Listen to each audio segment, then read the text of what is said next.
cyclones, sécheresses, irrégularités des pluies, inondations sont entre autres des conséquences des changements climatiques. Ces aléas climatiques ont un impact sur le rendement agricole. Face à cette situation, il urge de prendre des mesures alternatives d'adaptation. Et comme mesure alternative, l'utilisation des semences améliorées. Nous recommandons que lorsque deux grandes pluies qui peuvent atteindre 20 mm arrivent à se suivre, surtout quand on est en mars-avril, dans la partie méridionale, c'est le démarrage de la campagne. Vous avez choisi un terrain, d'accord, mais il faut que le terrain soit propice à ce que vous voulez. Bon, si nous prenons toujours notre culture baromètre au Togo, je veux dire le maïs, nous avons plusieurs variétés. Il y a les variétés à cycle court, les variétés à cycle intermédiaire et puis les variétés à cycle long. De cycle court, c'est la famille des TZEE, dont le cycle tourne autour de 85-90 jours. Bon, intermédiaire, c'est entre 90 et 100 jours. Et puis, bon, le cycle long va jusqu'à 110, voire même 120. C'est pour que l'on puisse bien caler sa production. Toutes les variétés, s'il y a une poche de sécheresse, il faut que la poche de sécheresse soit traversée. Ça, c'est très important. L'autre aspect important à ne pas négliger dans la pratique agricole est le respect de la gestion durable des terres. Pour récolter et pour bien récolter, il faut savoir à quel moment tu as semé. Quand est-ce que tu vas sarcler? On fait le sarclage, on apporte l'engrais NPK entre 15 et 21 jours. Ensuite, on reviendra pour apporter de l'urée pour pouvoir faire le bionnage. Et puis ça permettra alors au maïs de bien se porter et ainsi de suite. Et nous disons qu'il faut toujours respecter les doses. Mais nous recommandons, ceci n'est pas facile, mais nous recommandons qu'il y ait la fumure organique, le compost. Des conseils pratiques et utiles à mettre en application pour tirer meilleur profit de sa production agricole. Soulignant que l'Agence nationale de la météorologie du Togo, ANAMET, a déjà mis à la disposition des agriculteurs des données de la prévision de la grande saison au sud du Togo. Et selon cette prévision, il est prévu entre mars, avril et mai, dans les régions maritimes, des plateaux et centrales, des précipitations normales qui évolueront vers une situation excédentaire.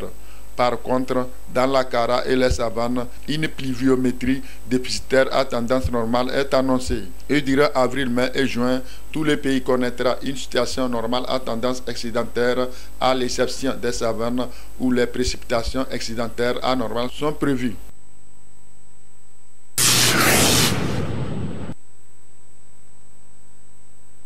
Ces plans ont été mis en terre il y a près d'1 an lors de la Journée nationale de l'arbre édition 2022.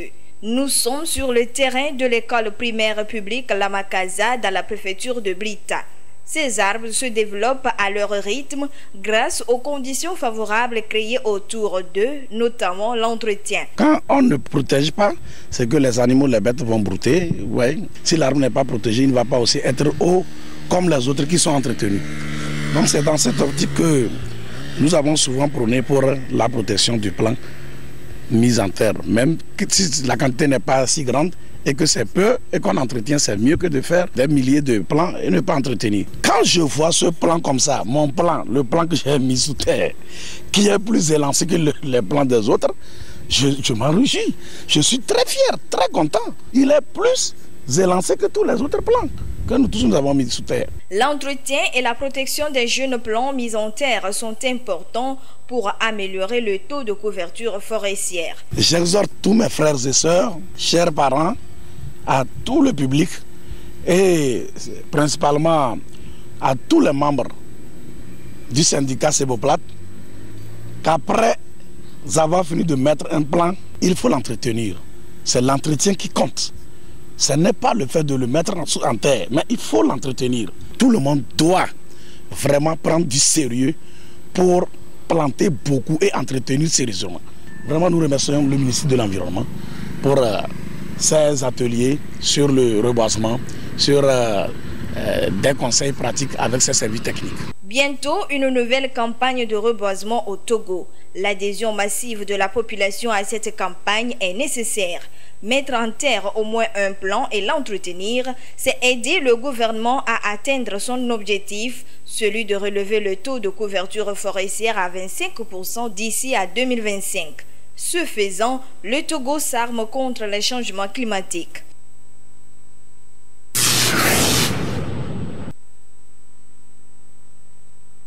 Début ce lundi de la composition du deuxième trimestre de l'année scolaire 2022-2023 dans les Grands Lomé. Pour ces premiers jours, ce sont les élèves de CP1 et CP2 qui sont soumis aux épreuves.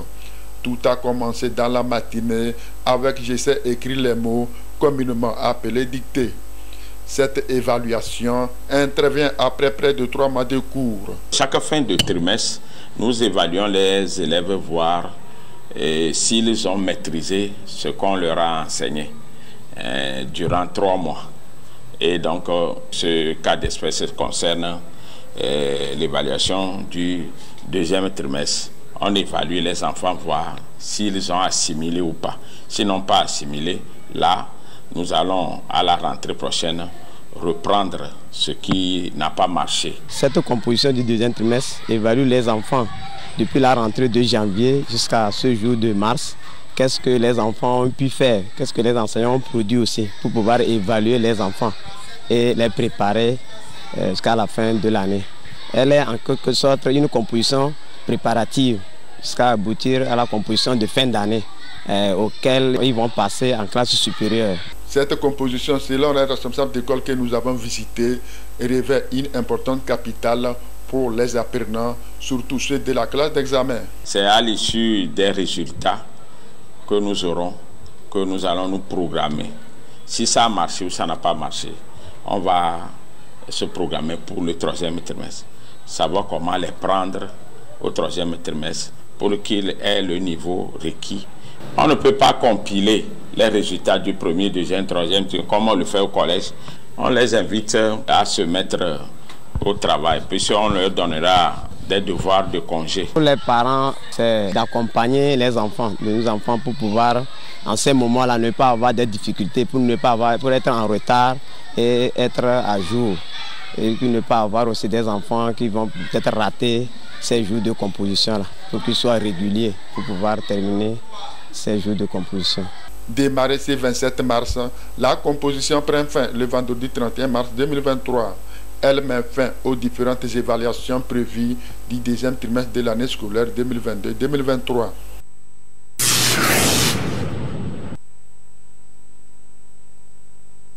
Une chose est de porter des verres médicaux pour corriger un défaut visuel, une autre est de les entretenir. L'entretien des verres médicaux respecte certaines règles d'hygiène selon les opticiens. Une fois que les verres sont reçus, l'essentiel c'est de bien les porter d'abord. Et l'environnement dans lequel vous portez les verres, avec son entretien, il y a trop de poussière et tout ça. Donc il faut utiliser des produits qu'il faut recommander par les opticiens pour pouvoir faire l'entretien.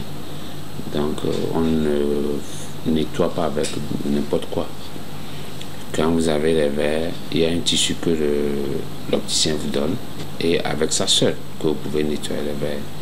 Nous avons des sprays que vous devez appliquer sur les deux faces des verres avant de pouvoir nettoyer pour éviter les rayures. Il ne faut pas exposer les verres aux sources de chaleur. Des fois, on a les verres avec les clés, on sort, il y a la clé à la main, les lunettes sont là, alors que les lunettes sont faites pour être dans la boîte. Porter des verres médicaux sans prescription d'un spécial du domaine, c'est s'exposer à des risques. Avant tout achat de lunettes médicales, il est nécessaire de consulter un ophtalmologiste et par après un opticien. D'abord, les lunettes sont portées pour pouvoir se protéger et pour corriger les défauts visuels. Je parle des défauts visuels ici, la myopie, la presbytie, l'hypermétropie et l'asthmatisme. Nous avons différents types de verres. Nous avons les verres unifocaux destinés à voir de loin ou de près, les verres bifocaux qui permettent de voir et de loin et de près, les verres progressifs qui permettent de voir à toute distance. Donc tous ces différents types de verres sont traités et pour avoir une qualité supérieure. Ce qui fait que quand vous portez les verres, vous n'avez pas de problème. Quand on a un problème d'yeux, il faut s'adresser d'abord à un ophtalmologiste. L'ophtalmologiste, c'est ce médecin qui va vous consulter, déterminer le type de problème que vous avez. Et c'est en fonction du problème qu'il va vous prescrire les verres. On ne se lève pas et on va au marché acheter des lunettes comme ça. Ce n'est pas bon. Vous pouvez choisir une paire de lunettes au marché que vous portez. Vous allez penser que vous arrivez à lire, mais ce que ça cause, ce serait très grave. Des conseils à mettre en application pour éviter des surprises désagréables. Des contrôles doivent être régulièrement effectués en respectant le calendrier établi par les opticiens.